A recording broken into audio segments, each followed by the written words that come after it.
ഇപ്പോൾ കെ മുരളീധരൻ പറഞ്ഞത് രസകരമായിട്ടുള്ള കാര്യമാണ്. MLA-മാരുടെ ഭൂരിപക്ഷം നോക്കണം. അത് റിപ്പോർട്ടുകൾ ശരിയാണെങ്കിൽ അത് കെ സി വേണുഗോപാലിന് അനുകൂലമാണ്. ഒപ്പം തന്നെ ഘടകകക്ഷികളുടെ നിലപാടുകൾ അത് എന്താണ് എന്നുള്ളത് പരിഗണിക്കണം. അത് നമ്മൾ പറയുന്ന പോലെ റിപ്പോർട്ടുകൾക്കനുസരിച്ച് അത് VD സതീശന് അനുകൂലമാണ്. ഇത് ഒന്നും അങ്ങ് ചേരുന്നില്ല. ഡാൻ, എന്താണ് നിലവിലത്തെ സാഹചര്യം? ഇന്ദിരാഭവൻ എങ്ങനെ ഉറ്റുനോക്കുന്നു ഡൽഹിയിലെ ചർച്ചകളെ?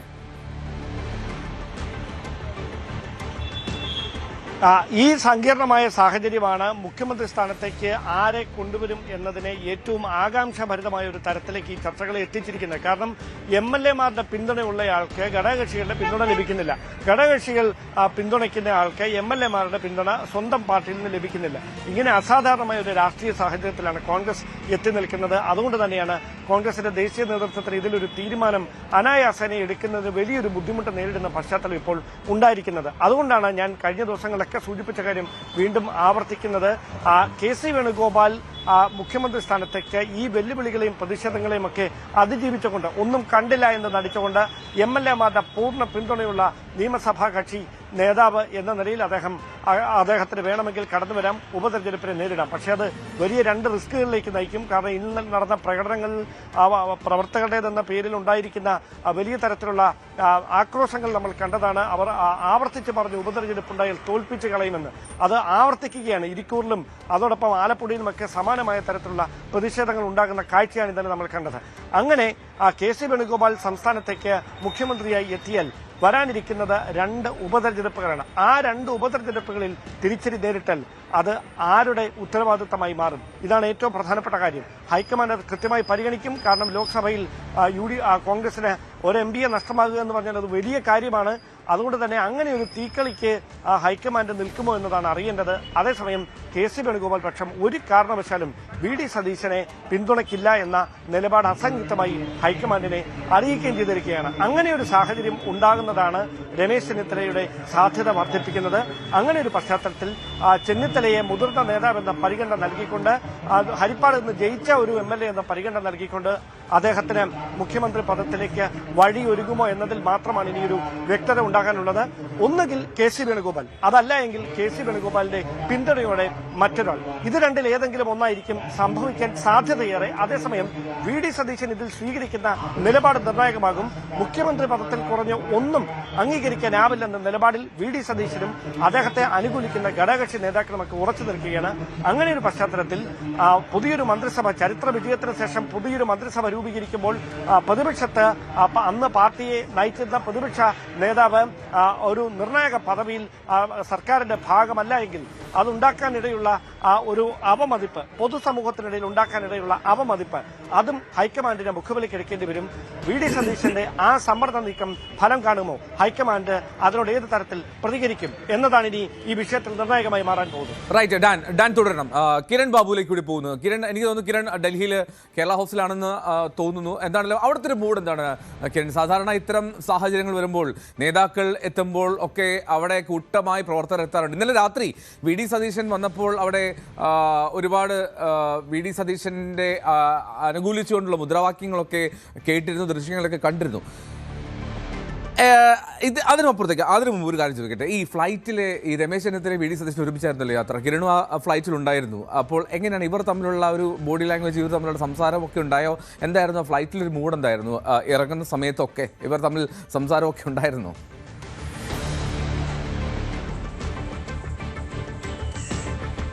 എൽദോ, ഒരു കാലത്ത് ഇവർ രണ്ടുപേരും വളരെ അടുത്ത ആളുകളായിരുന്നു, ഒരുമിച്ച് നിന്ന ആളുകളാണ്. VD സതീശൻ്റെ കൂടി നേതാവായിരുന്നു രമേശ് ചെന്നിത്തല. പക്ഷേ കാലം കഴിഞ്ഞ തവണ പ്രതിപക്ഷ നേതൃസ്ഥാനത്ത് നിന്ന് രമേശ് ചെന്നിത്തല മാറി VD സതീശൻ വരുന്നു. അതിനുശേഷം രണ്ടുപേരും തമ്മിൽ അങ്ങനെ ഒരു മെച്ചപ്പെട്ട, രണ്ടുപേരും തമ്മിൽ ബന്ധമൊക്കെ ഉണ്ട് എന്നതിനപ്പുറത്തേക്ക് പഴയ തരത്തിലേക്കുള്ള അങ്ങനെ ഒരു ബന്ധമൊന്നും ഉണ്ടായിരുന്നില്ല. എങ്കിലും അത്യാവശ്യം പാർട്ടി കാര്യങ്ങളൊക്കെ പരസ്പരം സംസാരിക്കുകയും ഒക്കെ ചെയ്തു. ഇതിനിടയിൽ പലപ്പോഴും നിർണായകമായ പല ചർച്ചകളിൽ നിന്ന് രമേശ് ചെന്നിത്തലയെ ഒഴിച്ചു നിർത്തുകയും ഒക്കെ ചെയ്ത സംഭവമൊക്കെ ഉണ്ടായി. രമേശ് ചെന്നിത്തല ഉമ്മൻചാണ്ടി ഉണ്ടായിരുന്ന കാലത്ത് ഉമ്മൻചാണ്ടി രമേശ് ചെന്നിത്തലയുമായിരുന്നു പ്രധാന പ്രധാനപ്പെട്ട രണ്ടുപേർ. അന്ന് വി എം സുധീരൻ KPC അധ്യക്ഷനായിരിക്കുമ്പോൾ അദ്ദേഹവുമായിട്ട് അദ്ദേഹം ചർച്ച നടത്തുന്നു എന്നതിനപ്പുറത്തേക്ക് അത്തരം ഒരു പ്രധാനപ്പെട്ട ആൾ എന്ന നിലയിൽ നിന്ന് രമേശ് ചെന്നിത്തലയ്ക്ക് പിന്നോക്കം പോകേണ്ട അവസ്ഥയൊക്കെ ഉണ്ടായി. അതൊക്കെ ഈ രണ്ടുപേരും തമ്മിലുള്ള ബന്ധത്തിലൊക്കെ വലിയ വിടവുണ്ടാക്കിയിരുന്നു. അപ്പോഴും അങ്ങനെ പരസ്യമായി ഏതെങ്കിലും തരത്തിൽ അങ്ങനെ ഒരു അകൽച്ച കാണിക്കുന്ന ആളുകളല്ല രണ്ടുപേരും. അതിനപ്പുറത്തേക്ക് ഒരു അഭിനയം കൂടി അവർ ഇതുവരെയൊക്കെ നടത്തിയിരുന്നു. പക്ഷേ ഈ അവസാന ഘട്ടത്തിൽ ഇന്നലെ ആ ഫ്ലൈറ്റിൽ വരുമ്പോൾ ആദ്യം തിരുവനന്തപുരത്ത് എയർപോർട്ടിൽ അവിടെ ഒരേ ഫ്ലൈറ്റിൽ തന്നെയാണ് എത്തേണ്ടത്. വൈകുന്നേരം 7 മണിക്ക് വരേണ്ട ഫ്ലൈറ്റ് രാത്രി 9 മണിയിലേക്ക് മാറ്റിയിരുന്നു. അപ്പോൾ രണ്ടുപേരും 8 മണിക്ക് തന്നെ വിമാനത്താവളത്തിൽ 8 മണിക്ക് അടുപ്പിച്ച് തന്നെ രണ്ടുപേരും വിമാനത്താവളത്തിൽ എത്തിയിരുന്നു. VIP ലോഞ്ചിലിരിക്കുമ്പോഴും രണ്ടുപേരും അവിടെ അവരുടെ ഒപ്പം നിൽക്കുന്ന 1-2 പേരോട് സംസാരിക്കുന്നതിനപ്പുറം പരസ്പരം അങ്ങനെ കാര്യമായ സംസാരത്തിലേക്ക് അവിടെ വെച്ചും പോയിരുന്നില്ല. പിന്നീട് രണ്ടുപേരും രണ്ടായിട്ടാണ് വിമാനത്തിനകത്തേക്ക് കയറുന്നത്. പ്രതിപക്ഷ നേതാവ് എന്ന നിലയ്ക്ക് VD സതീശന് ബിസിനസ് ക്ലാസ്സിൽ അദ്ദേഹത്തിൻ്റെ സീറ്റ് ഉണ്ടായിരുന്നു. അതിന് തൊട്ട് പിന്നിൽ തന്നെ എക്കണോമിയിൽ സ്പെഷ്യൽ എക്കണോമി സീറ്റ് അതിലായിരുന്നു അദ്ദേഹത്തിൻ്റെ രമേശ് ചെന്നിത്തലയുടെ സീറ്റ് ഉണ്ടായിരുന്നത്. സാധാരണ സണ്ണി ജോസഫും അതിൽ തന്നെ ഉണ്ടായിരുന്നു. സണ്ണി ജോസഫ് സാധാരണ എക്സിക്യൂട്ടീവിൽ അതിനും പിന്നിൽ ആയിരുന്നു അദ്ദേഹത്തിൻ്റെ സീറ്റ്. ഇവർ വിമാനത്തിൽ കയറുമ്പോഴോ അല്ലെങ്കിൽ വിമാനത്തിൽ നിന്ന് ഇറങ്ങുമ്പോൾ നമ്മൾ ഇടയ്ക്ക് ഞാൻ ഇവർക്കൊപ്പം തന്നെയാണ് യാത്ര ചെയ്തത്. അതുകൊണ്ട് നമ്മൾ വീഡിയോ എടുക്കുന്നത് കണ്ടപ്പോൾ ഇവർ തമ്മിലൊന്ന് സംസാരിക്കുന്നതിനപ്പുറത്തേക്ക് അങ്ങനെ കാര്യമായ ഒരു സംസാരത്തിലേക്ക് രണ്ടുപേരും പോകുന്നില്ല. ആ തരത്തിലേക്ക് മാനസികമായി രണ്ടുപേരും അകന്നു നിൽക്കുകയാണ് എന്ന് തന്നെ പരസ്പരം പറയേണ്ടി വരും. കാരണം ഇപ്പോൾ അല്പം സമയം മുമ്പ് ഈ K മുരളീധരനെ പറഞ്ഞ വാചകം പോലും K മുരളീധരൻ പറഞ്ഞത് അത് വളരെ വ്യക്തമാണ്. അദ്ദേഹത്തിൻ്റെ പേര് അദ്ദേഹം പറഞ്ഞത് VD സതീശൻ വിപുലമായിട്ടാണ്. VD സതീശൻ മുഖ്യമന്ത്രി ആവണമെന്നുള്ള നിലപാടാണ്. ഏറെക്കുറെ അതൊക്കെ തന്നെയാണ് പറഞ്ഞത്. അങ്ങനെ ഈ പ്രധാനപ്പെട്ട ഇവർ രണ്ടുപേരുമായി അടുത്ത് നിൽക്കുന്ന പല നേതാക്കളും അവസാന നിമിഷം മറുകണ്ഠം ചാടുകയും ഒക്കെ ഉണ്ടായി. ഇവർ 100% വിശ്വസിച്ചു ഞാൻ എൻ്റെ കൂടെ തന്നെ നിൽക്കും എന്ന് പ്രതീക്ഷിച്ച ഒരാൾ. ഇപ്പോൾ പുറത്തു വന്ന ലിസ്റ്റിൽ വന്ന ഒരാളുടെ പേര് നീലകണ്ഠൻ.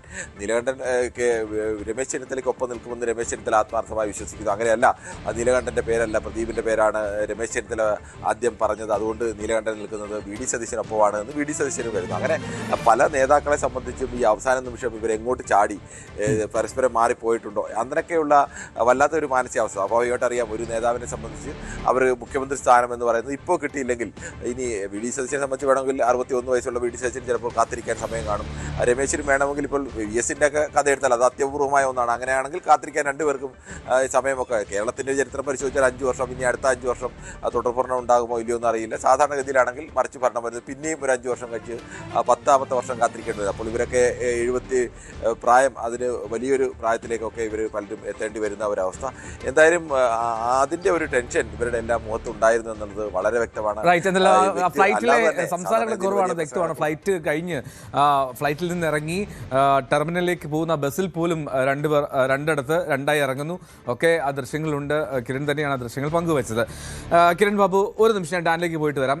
ഡാൻ, ഇപ്പോൾ ഈ യുദ്ധം അത് തെരുവിലേക്ക് മാറുന്നു എന്നുള്ളതാണ്. ഈ നേതാക്കൾക്കായി ചേരിതിരിഞ്ഞ് പ്രവർത്തകർ ആ ജയത്തിൻ്റെ തിളക്കം കുറയ്ക്കുന്നു എന്നുള്ളത് പ്രകടമാണ്. അത് പോസ്റ്ററുകളിൽ പെയിൻ്റ് അടിക്കുക, പോസ്റ്ററുകളിൽ തുപ്പുക, അതിലെ മുഖങ്ങൾ വെട്ടിയെടുക്കുക, ഇനി ഉമ്മൻചാണ്ടിയുടെ ഫ്ലെക്സുകൾ ചേർത്ത് വെച്ച് പഴയ കാര്യങ്ങൾ ഓർമ്മിപ്പിക്കുക, അങ്ങനെ വലിയ തോതിൽ ആ കോൺഗ്രസിൻ്റെ മിന്നുന്ന ജയത്തിൻ്റെ തിളക്കത്തെ വല്ലാത്ത തോതിൽ ഇടിക്കുന്ന ഒരു സാഹചര്യമുണ്ട്. ഈ വിലക്കുണ്ട് KPCCയുടെ കൃത്യമായിട്ടും ഇത്തരം സാഹചര്യങ്ങൾ പാടില്ല എന്നുള്ളത്. പക്ഷേ ഇതൊന്നും വകവയ്ക്കാതെ പ്രവർത്തകർ അവരവരുടെ പക്ഷത്തിന് വേണ്ടി ഉറച്ചു നിൽക്കുന്ന സാഹചര്യമാണ്. ഈ യുദ്ധത്തിൻ്റെ ഒക്കെ സാഹചര്യം നോക്കുമ്പോൾ അതൊക്കെ എങ്ങനെ പ്രതിഫലിക്കും? ഇന്ദിരാഭവൻ ഇതിനോടൊക്കെ എങ്ങനെയാണ് പ്രതികരിക്കുന്നത്?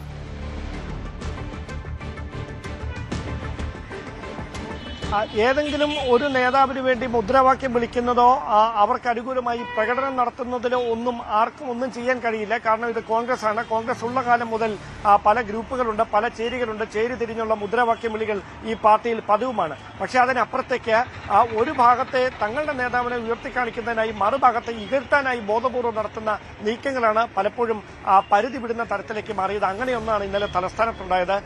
ഉമ്മൻചാണ്ടിക്കൊപ്പം KC വേണുഗോപാൽ നിൽക്കുന്ന ഒരു ഫ്ലക്സ് സെക്രട്ടേറിയറ്റിന്റെ സമര കവാടത്തിന് സമീപത്തുണ്ടായിരുന്നു.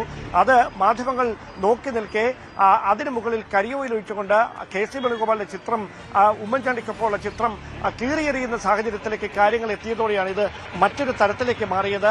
അത്രയും നേരം സംയമനം പാലിച്ചിരുന്ന ഈ ഗ്രൂപ്പ് പ്രവർത്തകർ, നേതാക്കൾ അവർ ഇന്നലെ വൈകിട്ട് സംസ്ഥാനത്തിന്റെ വിവിധ ഭാഗങ്ങളിൽ സെക്രട്ടേറിയറ്റിന് അടുത്ത് തന്നെ അതിൽ പ്രതിഷേധിച്ചുകൊണ്ട് വീണ്ടും ഫ്ലക്സുകൾ ഉയർത്തിയിരിക്കുകയാണ്. അതോടൊപ്പമാണ് അലോഷ്യ സേവ്യർ അടക്കം സമൂഹ മാധ്യമത്തിലൂടെ KSUവിന്റെ സംസ്ഥാന അധ്യക്ഷനാണ് അത് വേണ്ട, ആ കളി തീക്കളിയാണ് എന്ന് പറഞ്ഞ് ഫേസ്ബുക്ക് പോസ്റ്റ് ഇട്ടിരിക്കുന്നത്. എ ഗ്രൂപ്പിന്റെ മറ്റ് യുവ നേതാക്കളടക്കം സമാനമായ തരത്തിലുള്ള പോസ്റ്റുകൾ പങ്കുവെക്കുന്നുമുണ്ട്. അതായത് ഇത് ഒരു തെരുവ് യുദ്ധത്തിലേക്ക്, പാർട്ടിക്കുള്ളിലെ ആഭ്യന്തര തർക്കം ഒരു തെരുവ് യുദ്ധത്തിലേക്ക് മാറുന്ന പ്രതീതി ഉണ്ടാക്കിയിരിക്കുകയാണ് ഇപ്പോൾ ഉണ്ടായിരിക്കുന്ന ഈ പ്രതിസന്ധികൾ. എന്തായാലും മുരളീധരൻ പറഞ്ഞതാണ് ഹൈക്കമാൻഡിന്റെ ഭാഗത്ത് നിന്ന് ഉണ്ടാകുന്ന ഒരു സമീപനം. ഏറ്റവും അധികം ഫ്ലെക്സുകൾ വെക്കുന്നതാരോ, ഏറ്റവും അധികം പ്രകടനങ്ങൾ നടത്തുന്നതാരോ അവർ മുഖ്യമന്ത്രി സ്ഥാനത്തേക്ക് എത്തണം എന്നല്ല ഹൈക്കമാൻഡ് തീരുമാനിക്കുക. അത് പാർട്ടിയുടെ കൃത്യമായ ചിട്ടവട്ടവും കീഴ്വഴക്കവും അനുസരിച്ചുള്ള ഒരു പ്രോസസ്സാണ്. അതിന്റെ പ്രാഥമിക നടപടിയാണ് പൂർത്തിയായിരിക്കുന്നത്. അത് പൂർത്തിയായി ആ റിപ്പോർട്ട് കോൺഗ്രസിന്റെ ദേശീയ അധ്യക്ഷൻ മല്ലികാർജ്ജുന ഖാർഗെയ്ക്ക് സമർപ്പിക്കുന്നതിനിടയിലുണ്ടായ അസാധാരണമായ ഈ സംഭവങ്ങൾ വളരെ ഗൌരവത്തോടെ തന്നെയാണ് ഹൈക്കമാൻഡ് നോക്കിക്കാണുന്നത്. അതുകൊണ്ട് തന്നെയാണ് ഇന്നലെ ഇങ്ങനെ പ്രകോപനപരമായി ഇടപെടൽ നടത്തിയവർക്കെതിരെ KPCC സംഘടനാകാര്യ ജനറൽ സെക്രട്ടറിക്ക് നടപടിയെടുക്കാനുള്ള നിർദ്ദേശം നൽകിയിരിക്കുന്നു എന്ന വിവരം കൂടി നമുക്ക് ലഭിക്കുന്നു. അങ്ങനെയെങ്കിൽ DCC ഭാരവാഹികൾ ഉൾപ്പെടെയുള്ളവർക്കെതിരെ നടപടിയെടുക്കേണ്ടി വരും. അങ്ങനെ നടപടിയെടുത്താൽ അതിനെ ചോദ്യം ചെയ്തുകൊണ്ട് മറുവിഭാഗം രംഗത്തെത്തുന്ന സാഹചര്യമുണ്ടാകും. ഇങ്ങനെ കൊണ്ടും കൊടുത്തും വേറൊരു തരത്തിലേക്ക് പോവുകയാണ്. VD സതീശന്റെ ഫ്ലെക്സിൽ തുപ്പുന്ന തരത്തിലേക്ക് ഈ പ്രതിഷേധം മാറുന്നു. ഒരു വശത്ത് VD സതീശന്റെ ചിത്രങ്ങൾ മറച്ചുകൊണ്ട് അതിനു മുകളിൽ മറ്റ് നേതാക്കളുടെ ചിത്രങ്ങൾ സ്ഥാപിക്കുന്ന നടപടികൾ, അതൊക്കെ ഇങ്ങനെ നടക്കുകയാണ്.